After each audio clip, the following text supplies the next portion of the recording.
बहुत ज्यादा बड़ी हो गई है, बोलना थोड़ी छोटी कर दे।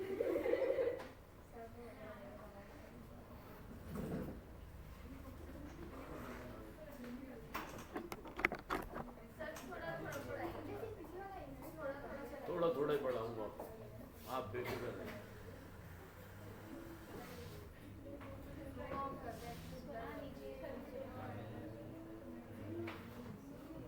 आ रही हो?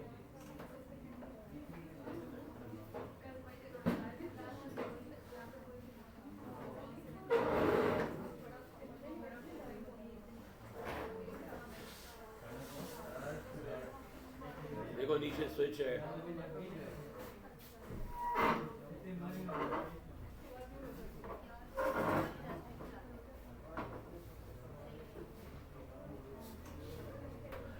टिक जाओगे।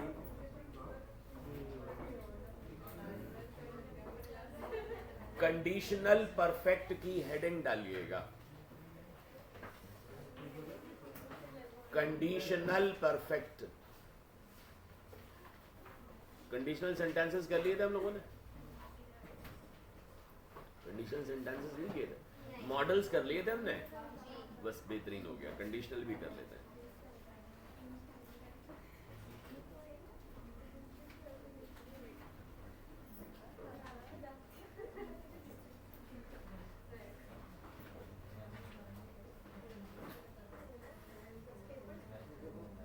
अरे क्या बात है एजाज भाई, ओके भाई ओके।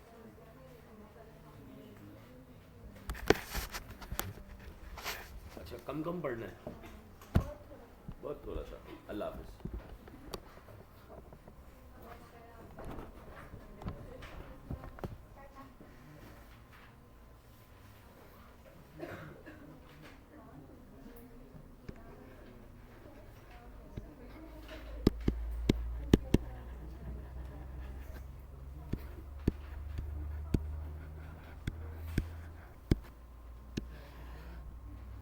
चाय भी नहीं क्या?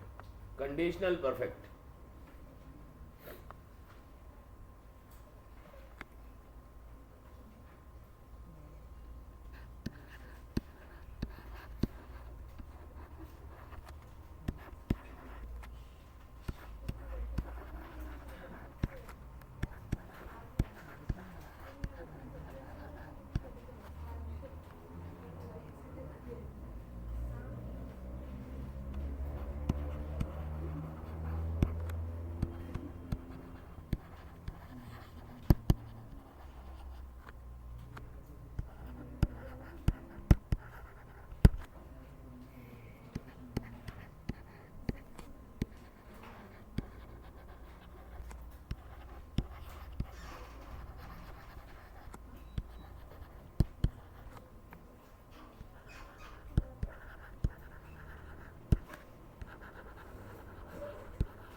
जनाब कंडीशनल परफेक्ट किसे कहते हैं?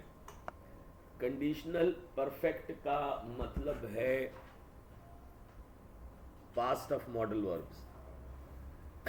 हमने लास्ट क्लास में तफसील से मॉडल वर्ब्स पढ़े थे। मॉडल वर्ब्स कौन से होते हैं? Will, shall, can, could, would, may, might, ये मॉडल वर्ब्स होते हैं, ठीक है। अच्छा कंडीशनल परफेक्ट इन्हीं का पास्ट है, ये रेफर पास्ट को करता है, पास्ट रेग्रेट को, माजी के पछतावे को, माजी के तसव्वुराती किसी काम को। इसका मतलब ये होता है कि हकीकत में वो काम हुआ ही नहीं माजी में। जैसे आपको सच बोलना चाहिए था, काम कर तो सकते थे ना तुम।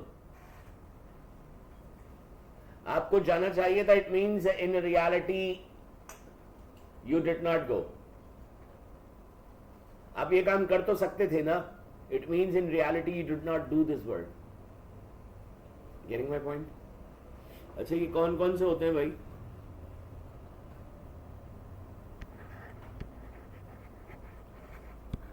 could have, would have, should have, might have,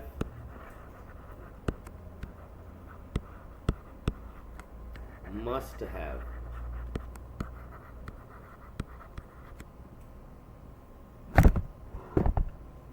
Could have, would have, should have, and might have or must have. इन सब के बाद क्या आता है? इन सब के बाद पास्ट पार्टिसिपल फॉर्म आती है. कोई बताएगा मुझे पास्ट पार्टिसिपल फॉर्म क्या होती है?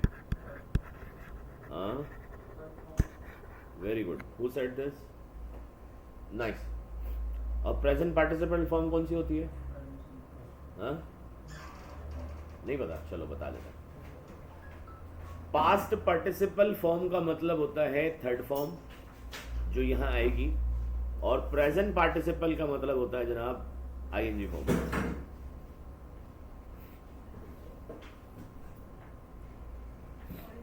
कोई बात नहीं गुड़िया. हाँ जी, समझ आई बात. अब इनकी उर्दू मीनिंग लिखना चाहें तो लिख लें आप. जैसे कुड हैव का उर्दू सेंस आता है कर सकता था, कर सकती थी, कर सकते थे.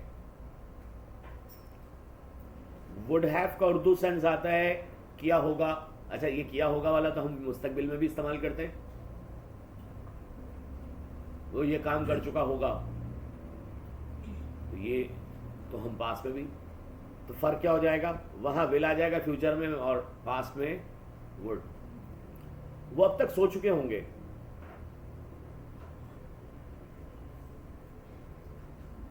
जल्दी बताओ. इमेजिन कर रहे हैं ना हम. अब तक मतलब past. They would have slept. They would have slept so far. So far अब तक. They would have.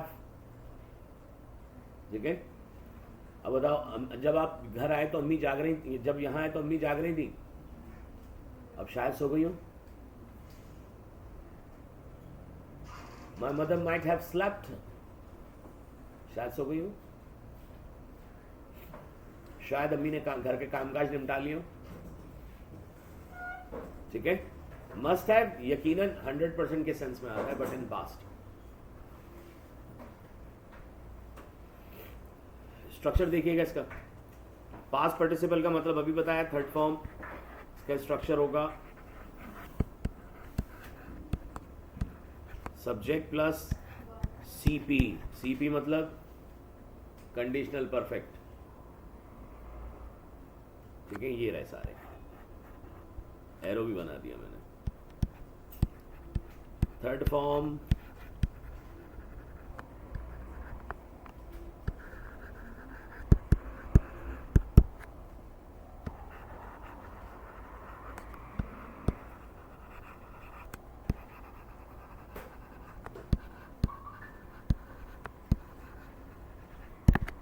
they could have told you, but they did not. It means they did not. वो बता सकते थे तुम्हें. It means they did not. उन्होंने नहीं बताया. ये देखो मैंने क्या लिखा हुआ है. Refers to past regret. Refers to past imagined actions. इसका मतलब है it means. दरअसल the work. अच्छा, मैं वर्क लिखना भूल गया, sorry. The work did not happen in a real. Reality में एक्चुअल वो काम हुआ ही नहीं, जिसके बारे में आप या तो पछतावा कर रहे हैं या इमेजिन कर रहे हैं उसको. ठीक है भाई. उसे पता था ना, उसे पता था कैसा होगा. He could have told you. तुम्हें बता सकता था. It means he did not tell you. Am I right? Am I right? भाई उसे पता था मेहमान आ रहे हैं, तो उसे जल्दी आना चाहिए था. He should have come earlier. It means वो आया नहीं. Right? Okay. आगे चले. ये है किसका पास्ट? मॉडल वर्ब्स का. Could, word should might must के साथ जब हैव आता है तो हैव के साथ हम पास्ट पार्टिसिपल लगाते हैं। सर जी, रेहान नाम है, राहिल नाम है? हाँ, आमिर अली।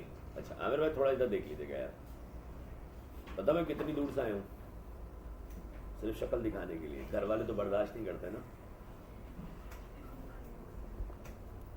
अच्छा जी, चले आगे, चले बेटा। ओके जी, ये हो गया। अच्छा अब ये हमने एक टॉपिक पूरा कर लिया। बाजी ने कहा था छोटे छोटे टॉपिक्स करवाइएगा।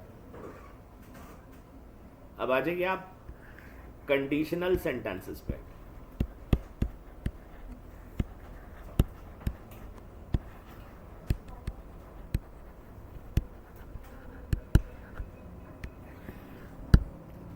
कंडीशनल सेंटेंसेस, बच्चा कंडीशनल सेंटेंसेस क्या होता है?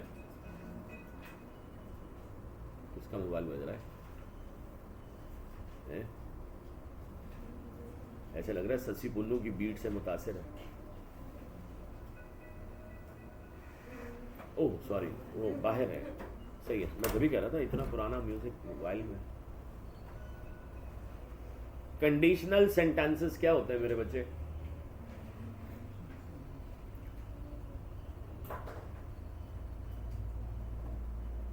भाई कभी धमकी वमकी दी है दादा किसी को?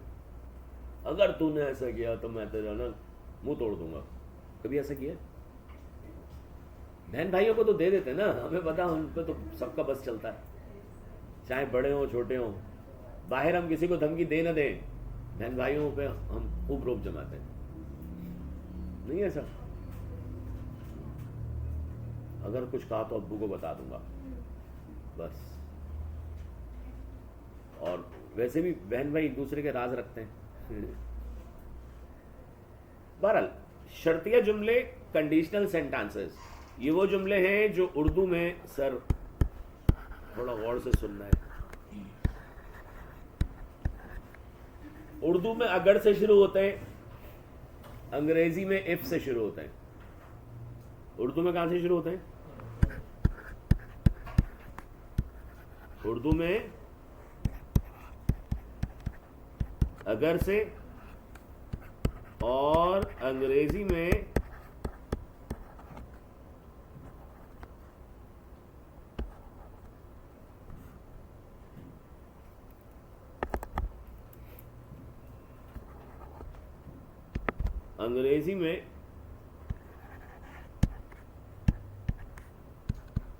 जनाब इफ से शुरू होते हैं।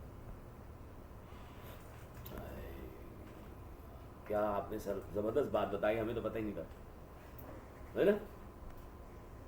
ऐसे ही ना? नहीं है सर? वो वेरी गुड। कंडीशनल सेंटेंसेस करते क्या है?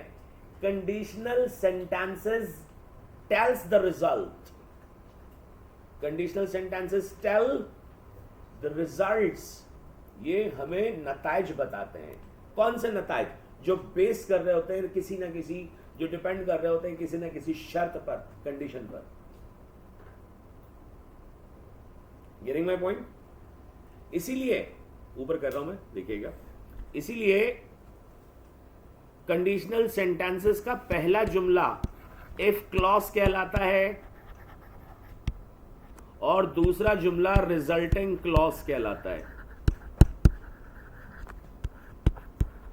कोई हार्ड एंड फास्ट रूल नहीं है कि इफ क्लॉज पहले आएगा रिजल्टिंग बाद में आएगा, लेकिन तरीका यही है। हम रिजल्टिंग को भी पहले ला सकते हैं, तो अगर हम रिजल्टिंग क्लॉज को पहले लाएंगे तो फिर कॉमा नहीं आएगा। सर ये बड़ी पते की बात है। समझ रहे हैं आप?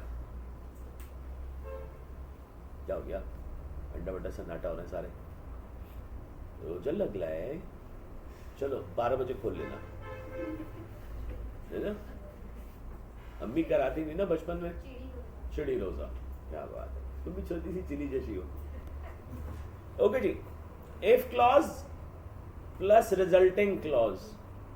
अब समझ आया? अभी भी नहीं आया, समझाता। अगर तुम मेहनत करोगे तो कामयाब हो जाओगे। तुम्हें रिजल्ट क्या मिल रहा है? कामयाब होना। किस शर्त पर? मेहनत करने की शर्त पर। Is that right? ऐसे ही है। ये कहलाते हैं conditional sentences. M I right? ये होते हैं 4 तरह के। How many?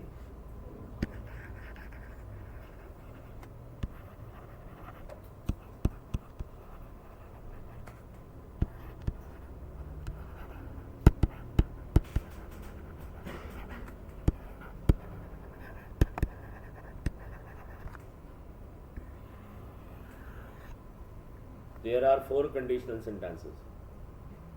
4 होते हैं। पहला,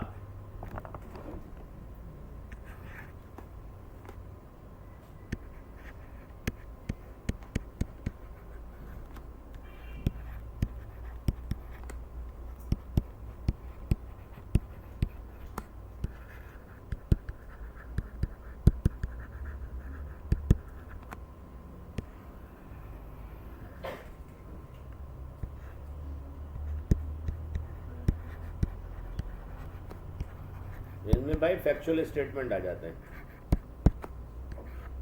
कौन से स्टेटमेंट आ जाते हैं? Factual state. सर ये फैक्चुअल स्टेटमेंट्स क्या होते हैं?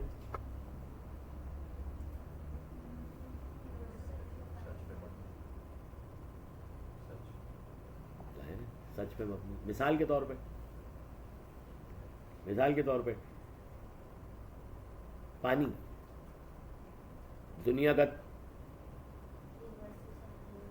दुनिया का 70% हिस्सा पानी। इंसान की जिंदगी पानी। ऐसे ही है। और अम्मी की जिंदगी नानी। पानी पीते हो? पानी तुम अजान से पहले तक पीते हो,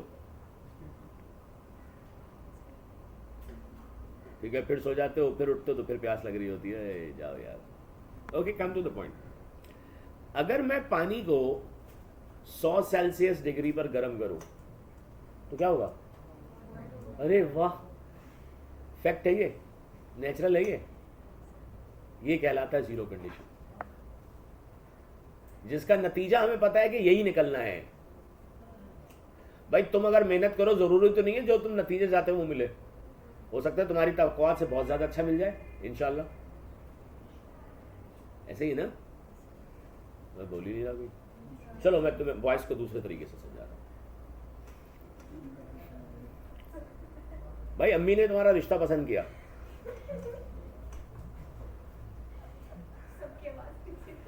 अब दिल से जो बातें करीब होती हैं ना वो, और अम्मी ने तुम्हें तस्वीर तक नहीं दिखाई। ये मेरे साथ हुआ था इसलिए बता रहा हूं। मैं क्यों झूठ बोलूंगा, रोजा है भाई मेरा। तो आप जो तवक्को कर रहे थे, जरूरी तो नहीं है ना कि वो इतना खूबसूरत निकले सामने वाला। समटाइम्स इट हैपेंस लाइक ओशोरिया, समटाइम्स इट हैपेंस लाइक जसूरिया। नहीं अल्हम्दुलिल्लाह।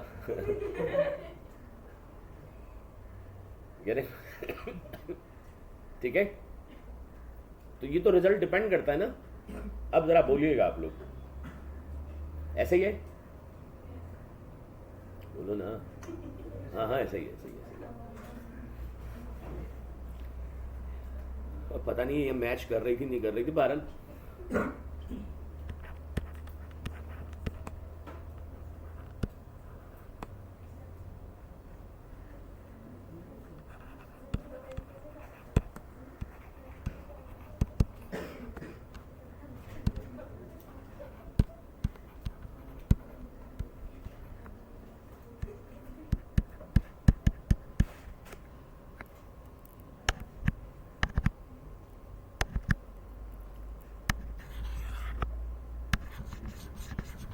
अच्छा ये समझ आई बात। अब देखिएगा कंडीशनल सेंटेंस का स्ट्रक्चर क्या है। What is the structure of conditional sentence? If के साथ पहला जुमला प्रेजेंट इंडेफिनिट का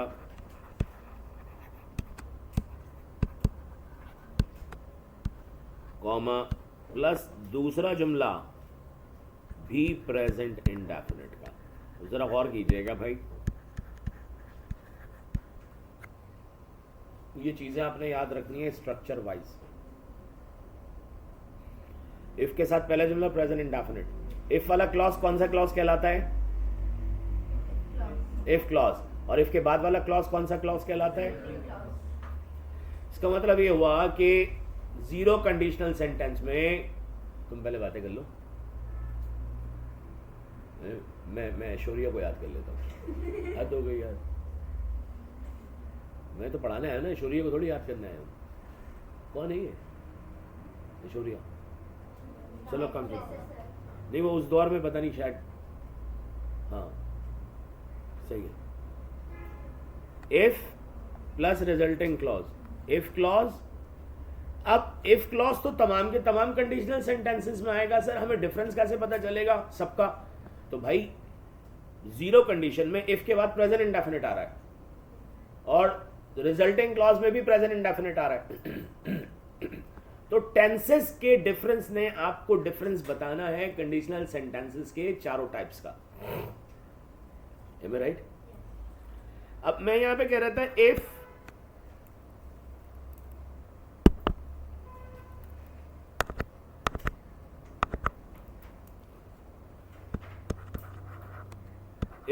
we heat पानी,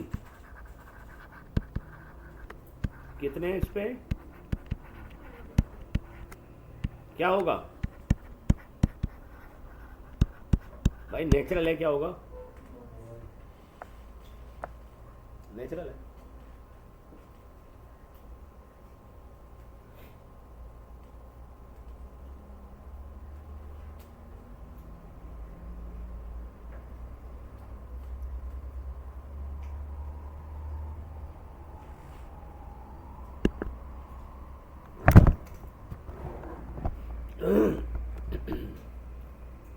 चले आगे।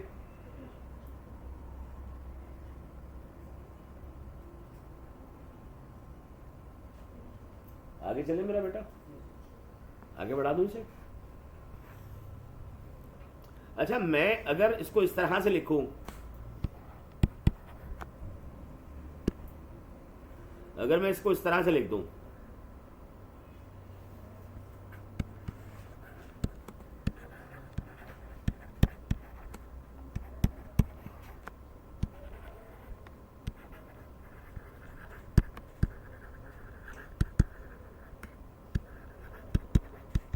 मैंने क्या किया, कोई मुझे बताएगा?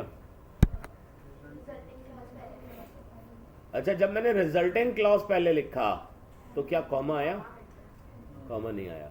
इन चीज़ों का खास ख्याल रखना है, एरर्स में ये वाली चीज़ें भी आती हैं, कॉमा का मिस्टेक है, ये सारी चीज़ें। ठीक है, चलें आगे। ओके,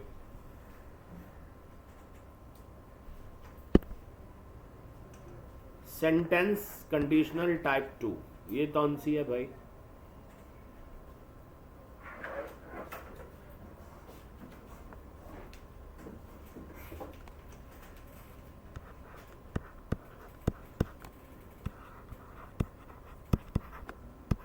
अच्छा, टाइप 2 सेकंड कंडीशनल सेंटेंस को कहते हैं, फर्स्ट कंडीशनल सेंटेंस को टाइप 1 कहते हैं।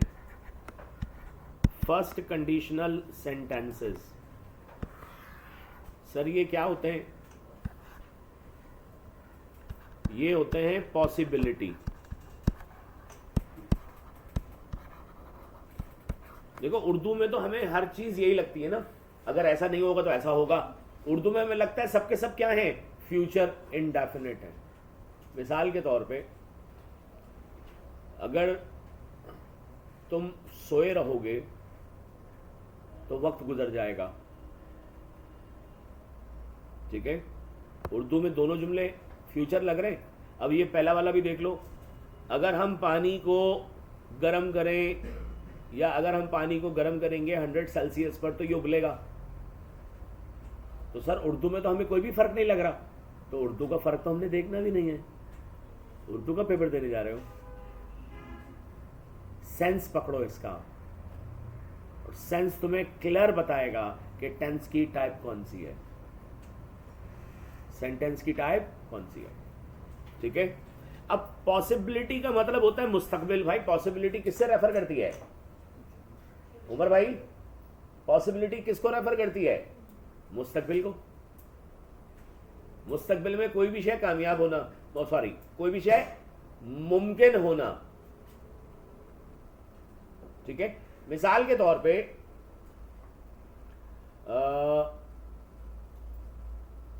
अगर आप दिन रात पढ़ेंगे फर्स्ट आएंगे, इम्कान है। आप इस इम्कान से इनकार तो नहीं कर सकते। शक है अपनी पढ़ाई पर, शक है अपनी पढ़ाई पर, बोलो नहीं हमें यकीन है, पॉजिटिव वे में। तुम यकीन करो, ये जो तुम्हारा यकीन है ना, ये जो तुम्हारा तवक्कल है तुम्हारी अपनी जात पर, सबसे बढ़ के अल्लाह की जात पर, ये तुम्हें किसी के आगे झुकने नहीं देता, किसी के आगे ऐसे करने नहीं देता। Getting my point? शुक्र करते रहो अल्लाह की जात का हर पल, चाहे तुम मुश्किल में हो, चाहे तुम मुसीबत में हो, चाहे तुम खुशी में हो, दुख में हो, अल्हम्दुलिल्लाह अल्लाह बहुत नवाजता है। तो अगर तुम्हें शक है अपनी सलाहियतों पर तो फिर गलत है। तो अगर तुम दिन रात पढ़ते रहोगे तुम्हें इंशाल्लाह कामयाब हो जाओगे। तो यहां सेंस भी क्या आ रहा है? गागी के का उर्दू में, लेकिन एक्चुअल सेंस पॉसिबिलिटी का है। अगर देखा जाए भाई दिन रात पढ़ने का नतीजा क्या निकलेगा? तो इम्कान है ना, अच्छा भी हो सकता है, बहुत अच्छा भी हो सकता है, और बुरा भी हो सकता है। तो इम्कान है, तो उम्मीद तो अच्छे की रखनी चाहिए ना। ठीक है, अब देखिए इसका इफ क्लॉज रखता है if plus present indefinite comma, और रिजल्टिंग क्लॉज रखता है future indefinite.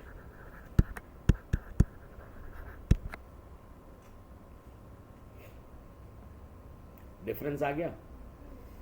Type zero condition में क्या था? इफ के साथ, और दूसरा जुमला रिजल्टिंग क्लॉज भी। यहां क्या है? इफ के साथ प्रेजेंट इंडेफिनिट और रिजल्टिंग क्लॉज क्या है? ओके हो गया? एग्जाम्पल देखिएगा।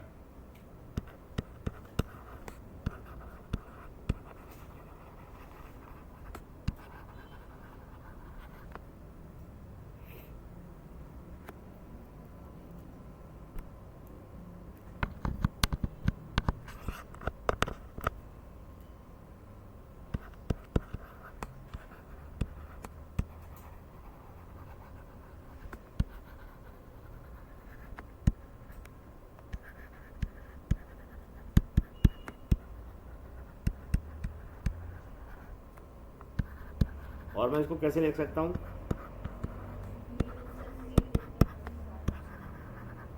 अच्छा, बहुत सारे बच्चे ये समझते हैं कि सक्सीड जो है ना वो सेकंड फॉर्म है, सक्सेस फर्स्ट फॉर्म है। तो याद रखिएगा सक्सेस जो है वो नाउन है। सक्सेस का मतलब होता है कामयाबी, ठीक है, और सक्सीड का मतलब है कामयाब होना, ये फर्स्ट फॉर्म है। ईडी के साथ इसकी सेकंड और थर्ड फॉर्म आएगी। कॉमा लगा दूं? पक्का? क्या करूं?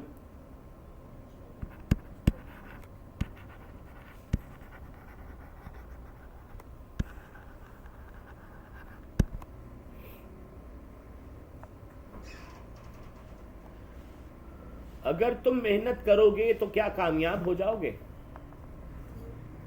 ट्रांसलेट करो।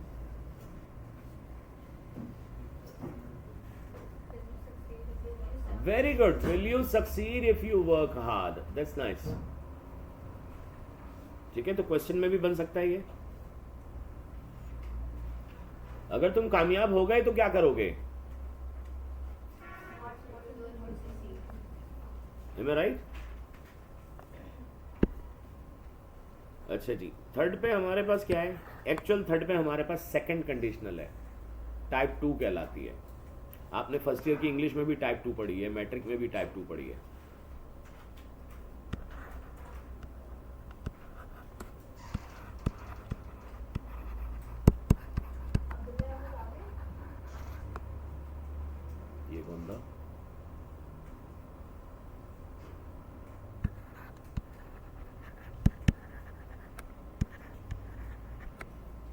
हाइपोथेटिकल जानते हो ये लफ्ज का मतलब क्या होता है हाइपोथेटिकल का? वेरी गुड, क्या मतलब होता है? तो सेकंड कंडीशनल सेंटेंसेस को हाइपोथेटिकल कंडीशन भी कहते हैं, यानी कि फर्जी। इसको हम कहते हैं प्रेजेंट अनरियल। क्या कहते हैं?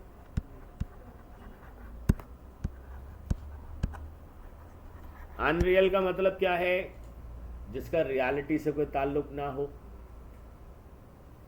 जिसका ये जो सेकंड कंडीशनल है ये टोटली सपोजिशन है।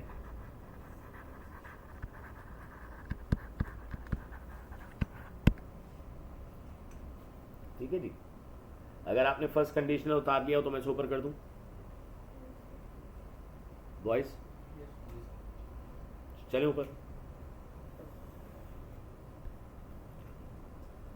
अब देखो यहां पे जो इफ क्लॉज है सर, इफ क्लॉज में हम क्या लिखते हैं? पहला क्लॉज तो इफ क्लॉज होता है। इफ क्लॉज में इफ के साथ आएगा पास्ट इंडेफिनिट, और रिजल्टिंग क्लॉज में आएगा future in the past. Sir ये फ्यूचर इन द पास्ट क्या होता है? बताया था लास्ट क्लास में।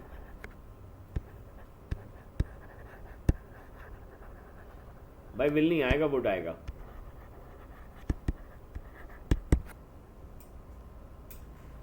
वुड का एक स्ट्रक्चर हमने किया था, मुझे अंदाजा था वो नहीं आएगा, कहलाता है future in the past. Sir ये क्या होता है? When we talk about future regarding past. अब ऐसे जुमले उर्दू में तो वही है गागी के, लेकिन अंग्रेजी में उनमें हमारे बच्चे क्या करते हैं? विल लगा देते हैं। जैसे I did not know he will come, गलत है ये। तो फ्यूचर इन द पास्ट कहते हैं वुड प्लस फर्स्ट फॉर्म वाले स्ट्रक्चर को। ठीक है, इज दैट राइट? सामने लिखा हुआ आपके। ठीक है, अब एक अदद नोट देखिएगा, क्या देखना है?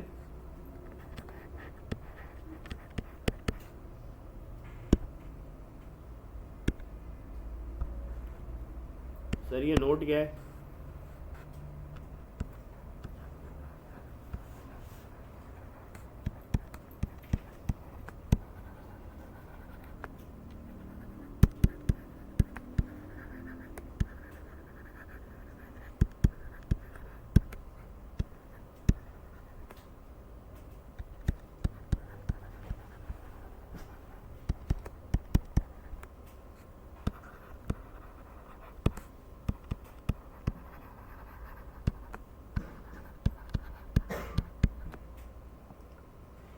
सर ये क्या लिखवाया आपने?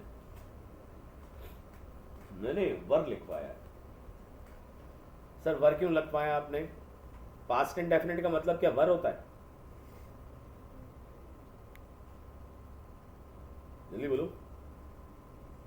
भाई। पास्ट इंडेफिनिट का मतलब होता है उमर भाई सेकंड फॉर्म। आप कोई सा भी टेंस उठा के देख लीजिए, आपको सेकंड फॉर्म सिर्फ और सिर्फ पास्ट इंडेफिनिट में मिलेगी, चाहे पॉजिटिव हो, चाहे नेगेटिव हो, चाहे इंटरोगेटिव हो। तो सेकंड फॉर्म का मतलब बोलो, सेकंड फॉर्म का मतलब पास्ट इंडेफिनिट। सेकंड फॉर्म का मतलब जनाब पास्ट इंडेफिनिट। तो सेकंड फॉर्म, कोई किसी एक्शन की सेकंड फॉर्म लोगे तो भी सेकंड फॉर्म, अगर तुम बी वर्ब को लोगे तो भी सेकंड फॉर्म। मिसाल के तौर पे जो वर्ब टू बी होते हैं, जिन्हें हम बी वर्ब्स भी कहते हैं, ये बी वर्ब्स की first form as am are होती है।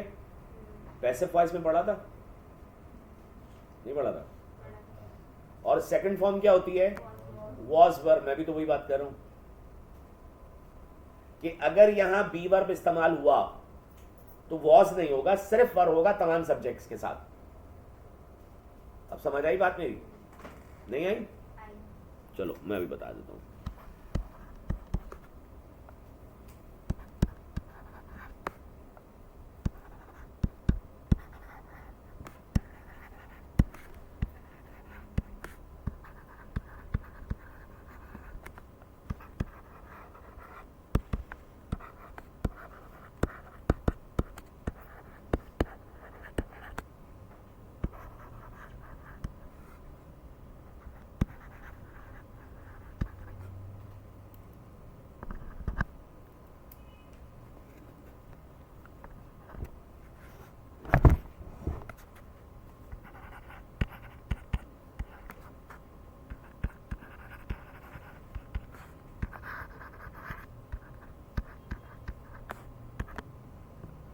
सही है भाई। अगर इस शर्तिया जुमले में, यानी कि हम बात कर रहे हैं सेकंड कंडीशन की, बी वर्ब इस्तेमाल होगा तो वो सिर्फ वर होगा, वॉज नहीं, तमाम सब्जेक्ट्स के साथ। ये रूल है, ठीक है। और दूसरी बात, ब्रिटिश रूल, ब्रिटिश ग्रामर में इसी तरह से होता है। अमेरिकन वाले इसकी फिक्र नहीं करते, परवाह नहीं करते, वो इफ के साथ वॉज भी लगा देते हैं लेकिन चूंकि हम ग्रामर की बात कर रहे हैं, पेपर्स की बात कर रहे हैं, तो वहां पे यही रूल फॉलो होगा। Is it right? क्लियर है? मिसाल के तौर पे दोनों एग्जाम्पल दे देता हूं।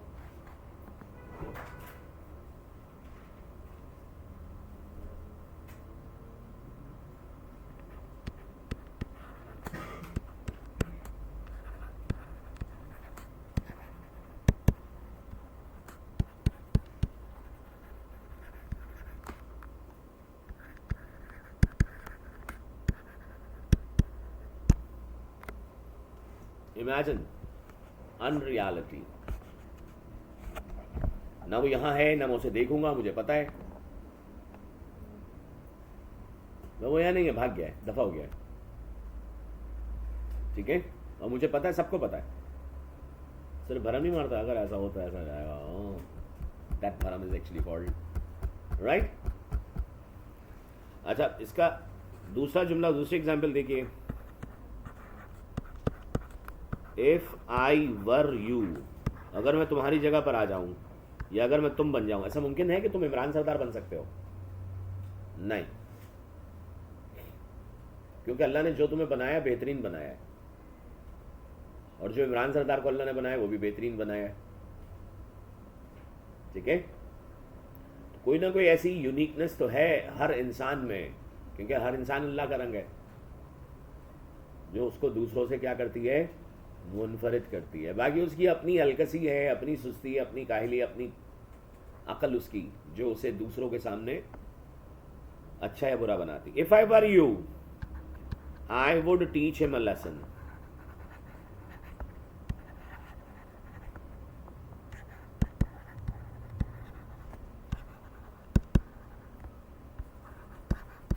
मैं सबक सिखा दूंगा उसे, अगर वो मैं तुम्हारी जगह पर आ जाऊं तो। जाहिर है मैं तुम्हारी जगह पे आ नहीं सकता, तुम लोग जगह कम घेरते हो, मैं ज्यादा घेरता हूं, ऐसे ही ना, ऐसे ही ना। देखो इस पाइप से पानी निकलता है, ठीक है, ओके। आगे की तरफ चले।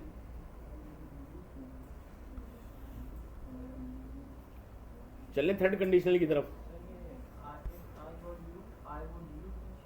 आई वुड, सॉरी, अब सही है। I would teach him a lesson.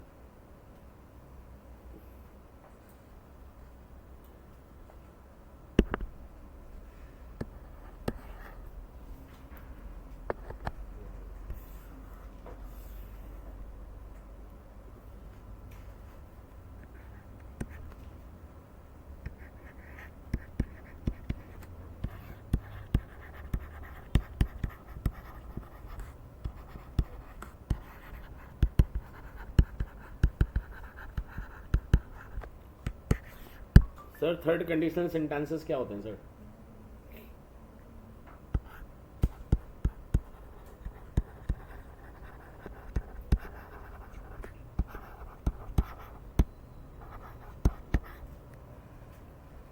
Impossibility माजी के हवाले से हम इसको क्या कहते हैं? अच्छा, अभी हमने सीपी पढ़ा था क्या, कंडीशनल परफेक्ट, वो यहां अप्लाई होगा, वो इसके रिजल्टिंग क्लॉज में अप्लाई होगा। Would have third form be, could have third form be, should have third form be, might have third form be. Am I right? ठीक है। अब यहां देखो, पहला जुमला इफ क्लॉज, इफ के साथ आएगा पास्ट परफेक्ट, आ गया। इफ के साथ क्या आएगा? इफ के साथ क्या आएगा? और दूसरा जुमला इसका क्या होगा? Subject plus word, could, should, might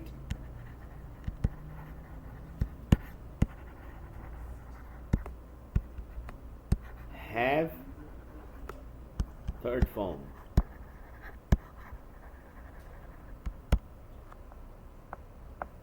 Is that right?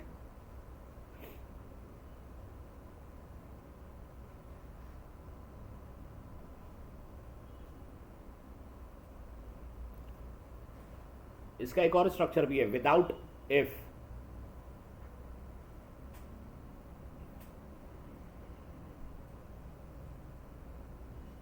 Should I go ahead?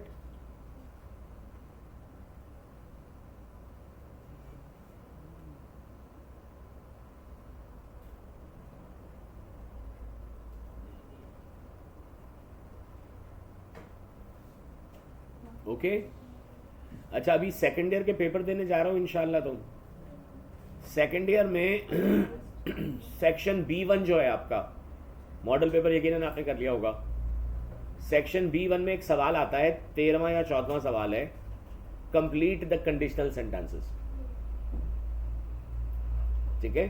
Complete the conditional sentences का मतलब है उन्होंने एक जुमला दिया हुआ होता है, या तो इफ क्लॉज दिया हुआ होगा तो इफ क्लॉज को देखकर आपने रिजल्टिंग क्लॉज पहचानना है, या रिजल्टिंग क्लॉज दिया हुआ होगा तो रिजल्टिंग क्लॉज देख के आपने इफ क्लॉज को पहचानना है. ठीक है. अब हमें पता है इफ के साथ अगर प्रेजेंट इंडेफिनिट दोनों जुमलों में है तो वो क्या है, फैक्चुअल स्टेटमेंट है, जीरो कंडीशन है. हाँ, इफ के साथ अगर प्रेजेंट इंडेफिनिट है तो दूसरा जुमला फ्यूचर इंडेफिनिट. इफ के साथ अगर सेकंड फॉर्म है, पास्ट इंडेफिनिट है, तो दूसरा जुमला वुड प्लस फर्स्ट फॉर्म. ठीक है. और अगर इफ के साथ पास्ट परफेक्ट है तो दूसरा जुमला सीपी का होगा. सीपी मतलब कंडीशनल परफेक्ट. अब देखिए इसका एक और स्ट्रक्चर है थर्ड कंडीशनल सेंटेंस का, वो क्या है, विदाउट इफ. पास्ट परफेक्ट का स्ट्रक्चर क्या होता है, subject plus had plus third form. हाय अल्लाह, कहाँ जाऊं मैं, किसी एक बात का तो जवाब दे दो मुझे. सिर्फ ऐश्वर्या वाली बात का जवाब मिला है मुझे, जल्दी बताओ. शाबाश. हेड प्लस थर्ड फॉर्म, यही स्ट्रक्चर होता है ना. अगर मैं हेड को पहले ले आऊं,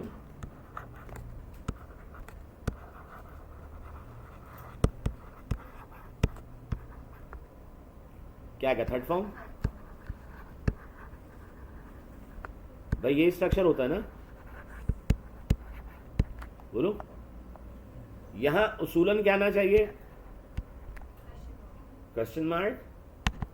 लेकिन सर क्वेश्चन मार्क ही तो नहीं आएगा यहाँ पे. यहाँ पे क्या आएगा, comma.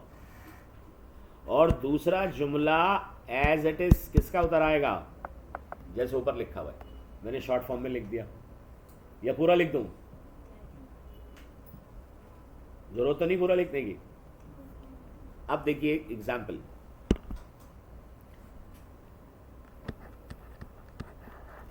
If I had known, I would have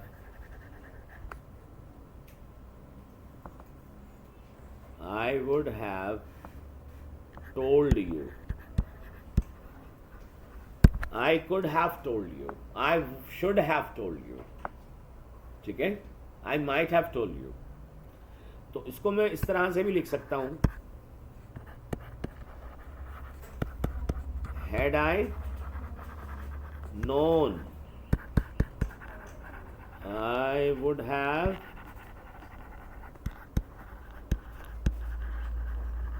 sense क्या आ रहा है, ये काम हुआ ही नहीं, अब करना इम्पॉसिबल है, ये काम हुआ ही नहीं. M I right. उतार लो इसे. बस हमारी छोटी बाजी ने कहा था सर छोटे छोटे से टॉपिक कराइएगा, तो मैं भी ज़्यादा बड़े टॉपिक्स नहीं करा रहा.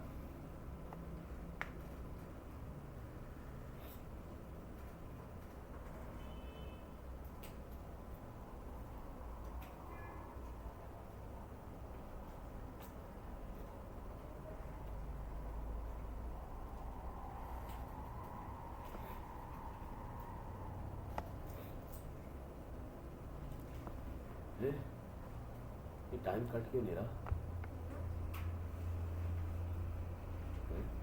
जल्दी बताओ, जहर जहर से लग रहा है, जल्दी बताओ, टाइम भी नहीं कट रहा।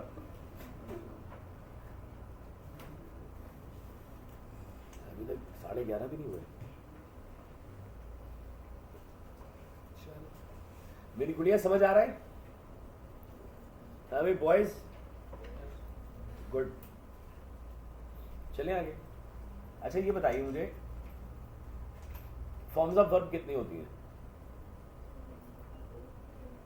4, कौन कौन सी? फर्स्ट, सेकंड, थर्ड और आईएनजी फॉर्म, फोर्थ फॉर्म जिसे कहते हैं आप लोग। अच्छा, बेस वर्ब क्या होती है?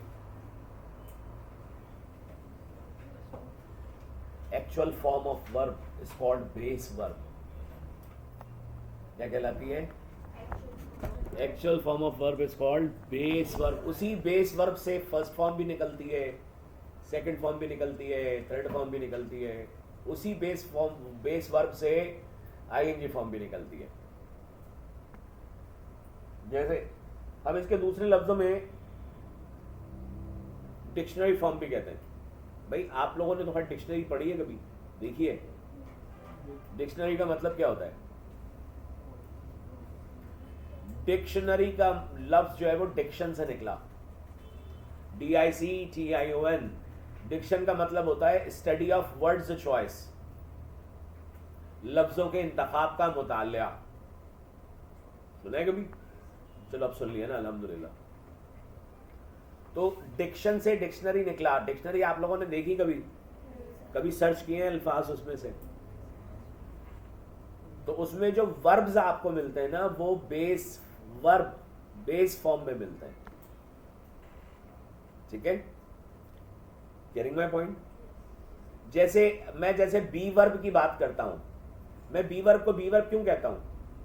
दे आर बी वर्ब्स। आप लोग हेल्पिंग वर्ब भी कहते हैं उन्हें। इस बी वर्ब की जो बेस वर्ब है वो बी होती है, BEB। आप देखिए ना, मैंने आपको पैसिव वॉइस में बी वर्ब की आईएनजी फॉर्म बीइंग करवाई है, इजिंग, एमिंग, आरिंग थोड़ी करवाई है।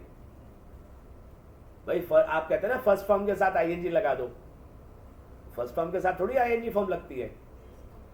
भाई फर्स्ट फॉर्म तो गो भी है, फर्स्ट फॉर्म तो गोज भी है, तो क्या आप गोज के साथ भी आईएनजी लगाओगे? गोजिंग। तो एक्चुअल आईएनजी किसके साथ लगती है? बेस वर्ब के साथ। और जब उस बेस वर्ब के साथ आईएनजी लगती है तो that becomes general fourth form या ING form.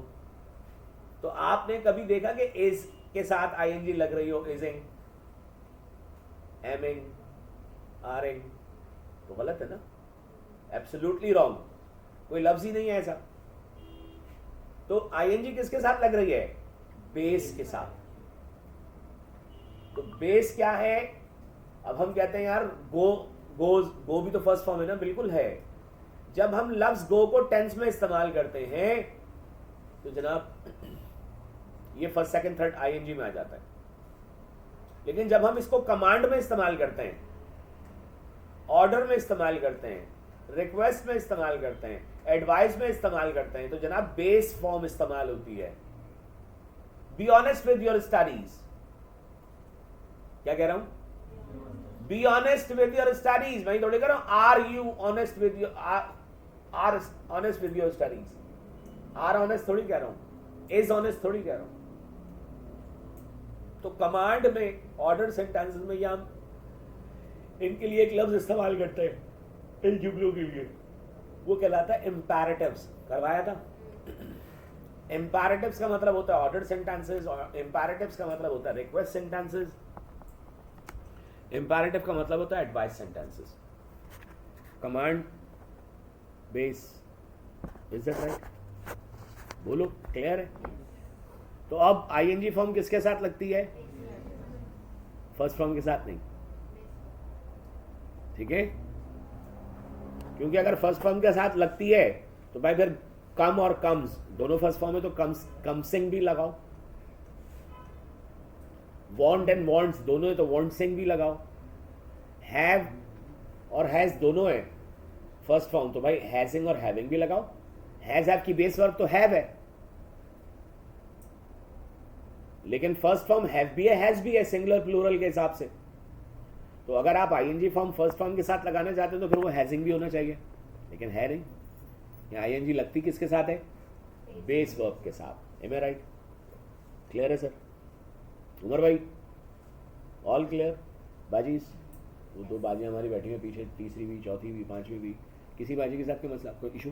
No issue? No issue sir, no issue, without issue, okay. Come to the point. यार ये आप ऐसी बातें कर रहे हैं, क्यों कर रहे हैं भाई? मैं ऐसी बातें इसलिए कर रहा हूँ, पढ़ा रहा हूँ, पढ़ाते मैं ऐसी बातें करता हूँ। अब मैं आज का तीसरा टॉपिक आपको पढ़ाने जा रहा हूँ। हमारा आज का तीसरा टॉपिक है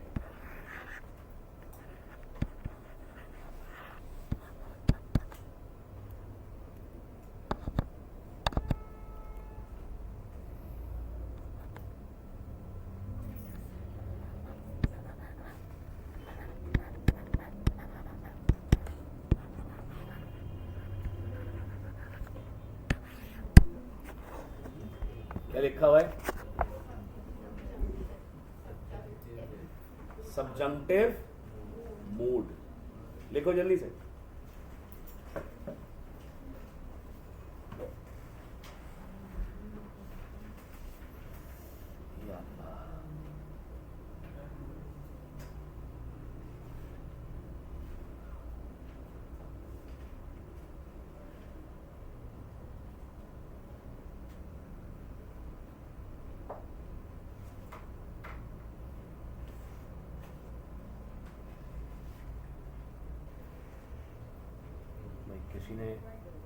किसी ने वाईफाई ऑन किया हुआ है क्या?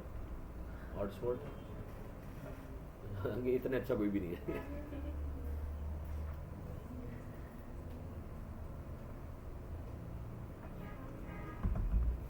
नहीं, सब्जेक्टिव मूड क्या होता है? ये एक्चुअल कमांड मूड होता है। सर इस्तेमाल क्या हो रहा है?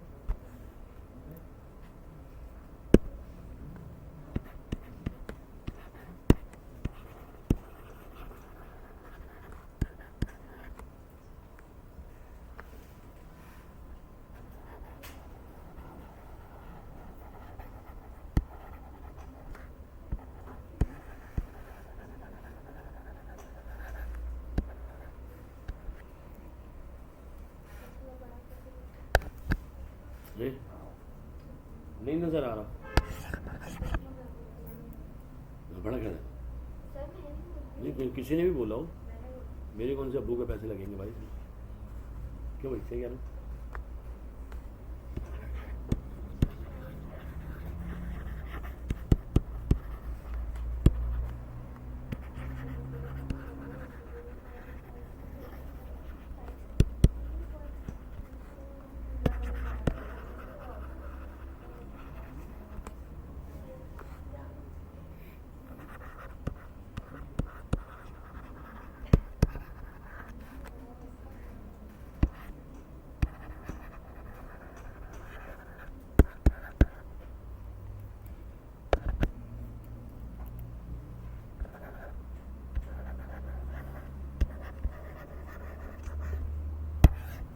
भाई हमेशा इसके साथ क्या आती है? बेस वर्ब आती है।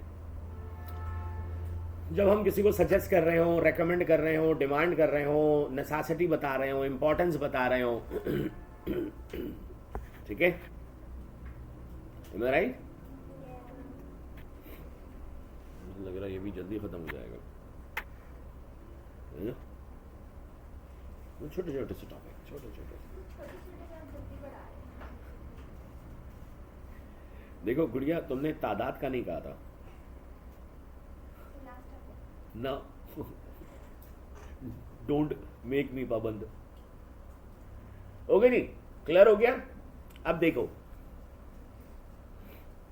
जैसे एक जुमला है, आई सजेस्ट हर। क्या जुमला है? I suggest her that she be here in time.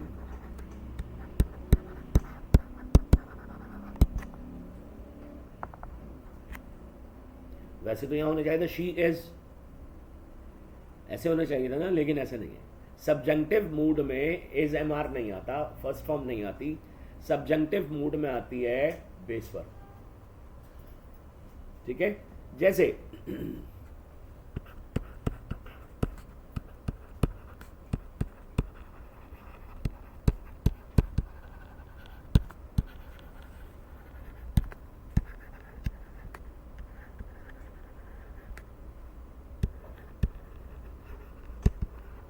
जनाब क्या लिखा हुआ है?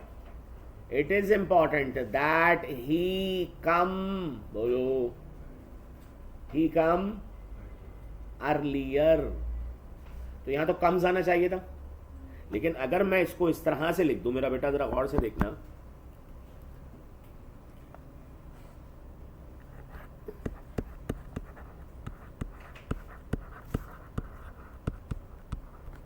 जुमला इनकरेक्ट हो जाएगा.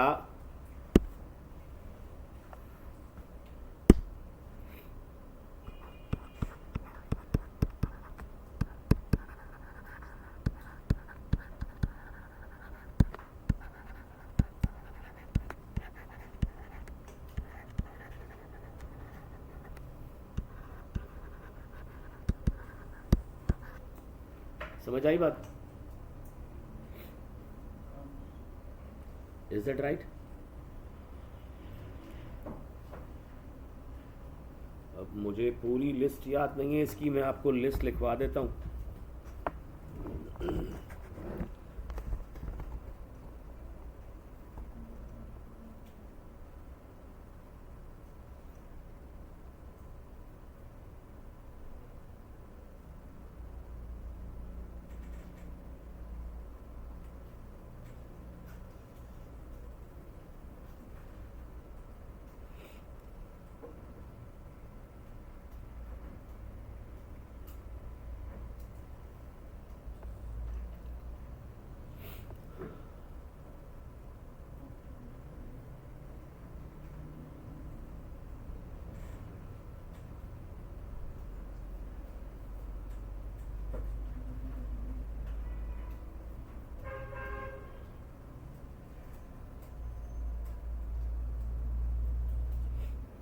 ओके जी, अब मैं डिक्टेट करवा रहा हूं. Are you ready?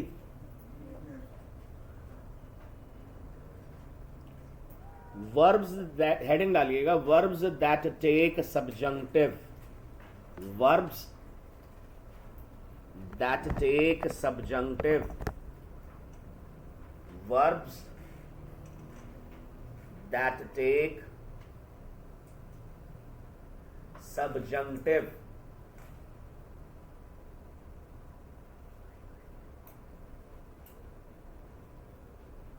चलें आगे. पहला वर्ब है एडवाइज, ADVISE, SE वाला. कोई मुझे बताएगा कि what is the difference between SE वाला और CE वाला?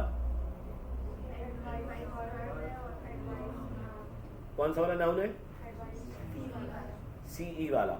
साउंड में क्या डिफरेंस है? देखो, CE वाला नाउन होता है एडवाइस, एडवाइस, और SE वाला वर्ब होता है एडवाइज. फर्क आ गया? एग्जाम्पल लिखिएगा. The doctor advised that he take rest. The doctor advised that he take rest. The doctor advised that he take rest.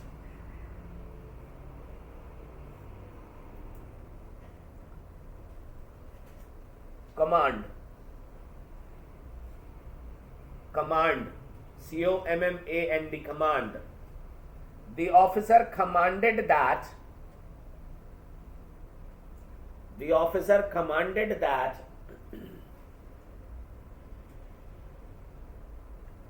The officer commanded that the soldiers march, MARCH, मार्च.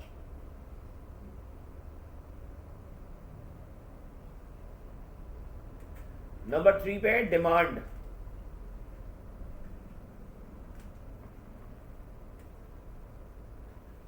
अब demand की first form आए second form आए फर्क नहीं पड़ता. They demanded that he apologize, जायज नहीं. They demanded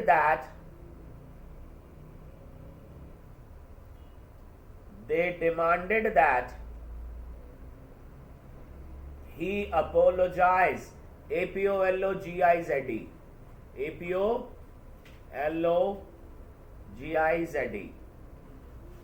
number 4 पर है insist, INSIST.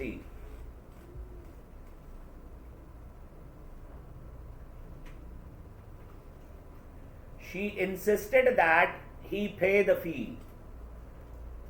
She insisted that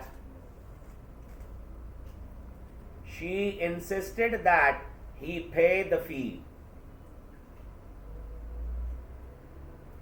लिख लिया.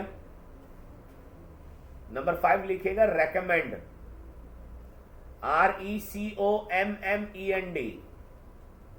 RECOMMEND, recommend.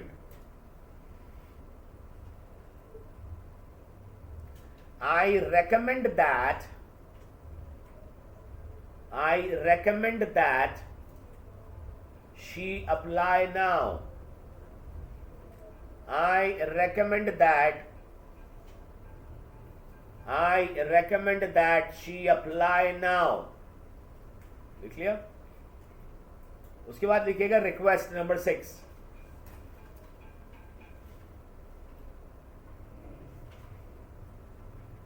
He requested that manager meet him. He requested that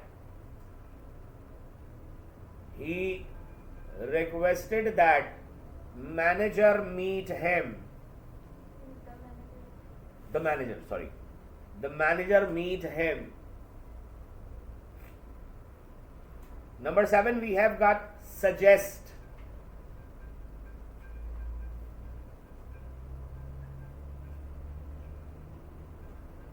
The teacher suggested that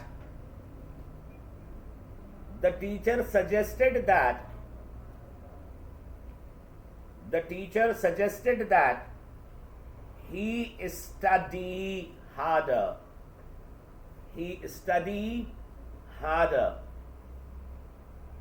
Done. फिर लिखो propose.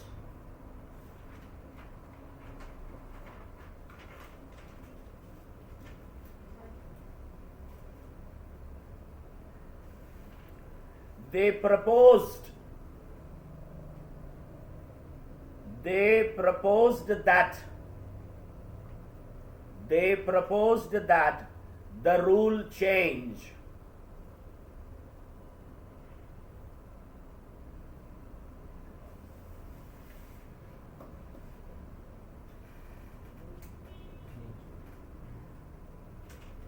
उसके बाद देखो अर्ज, URGE, अर्ज.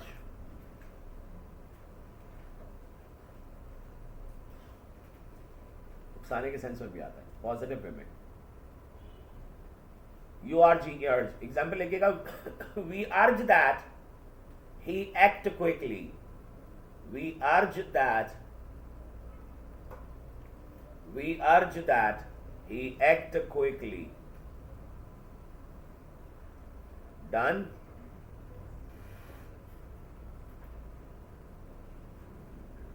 अच्छा, अब हेडिंग डालिएगा एडजेक्टिव्स.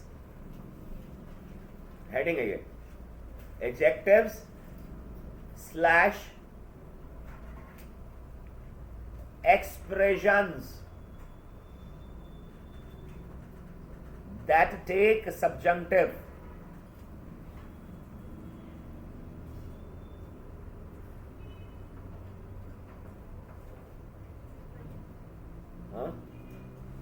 That take subjunctive. ऊपर वाले वर्ब थे जो सब्जंक्टिव लेते हैं, ये एडजेक्टिव हैं या एक्सप्रेशंस हैं. नंबर पहला है it is important that, it is important that.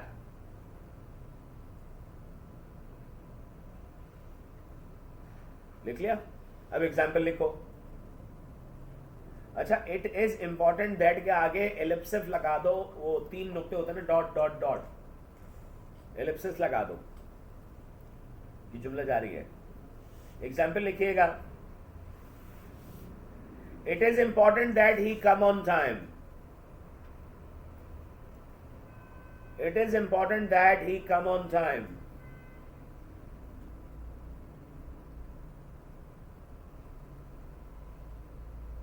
Number 2, it is necessary that dot dot dot. Number 2, it is necessary that, example लिखिएगा, it is necessary that she be present here, it is necessary that she be present here।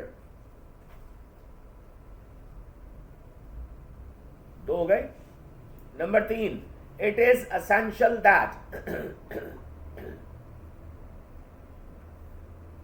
Dot dot dot.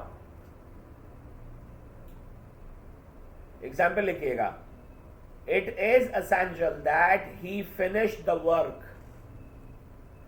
It is essential that he finish the work. Done हो गया?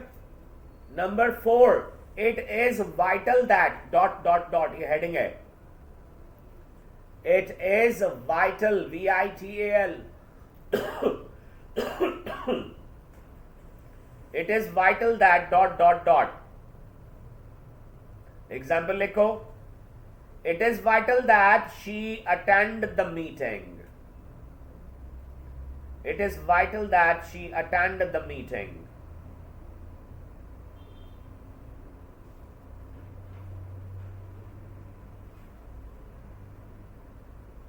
Done? The last one, it is mandatory that, mandatory की spelling होती है MANDATORY, MANDATORY, mandatory that dot dot dot। ये 5वीं heading है, last heading.